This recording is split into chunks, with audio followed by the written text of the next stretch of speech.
حضرت ابو سعید ضحاک بن قیس فہری رضی اللہ عنہ سے مروی ہے، انہوں نے کہا کہ میں نے رسول اللہ صلی اللہ علیہ وآلہ وسلم کو فرماتے ہوئے سنا۔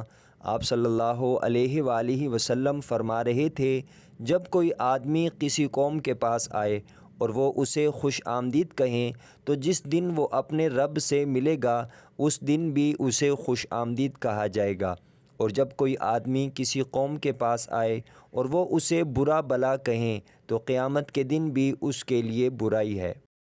حضرت عبداللہ بن اوفا رضی اللہ عنہ سے روایت ہے کہ جب حضرت معاذ رضی اللہ عنہ شام سے واپس آئے تو انہوں نے نبی کریم صلی اللہ علیہ وآلہ وسلم کو سجدہ کیا۔ آپ صلی اللہ علیہ وآلہ وسلم نے فرمایا، معاذ یہ کیا؟ انہوں نے کہا، میں شام گیا تو میں نے وہاں کے لوگوں کو دیکھا کہ وہ اپنے پادریوں اور اپنے رہنماؤں کو سجدہ کر رہے تھے۔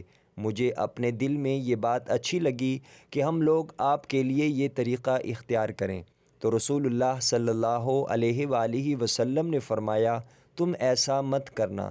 اگر میں کسی کو غیر اللہ کے لیے سجدہ کرنے کا حکم دیتا تو بیوی کو حکم دیتا کہ وہ اپنے خاوند کو سجدہ کرے۔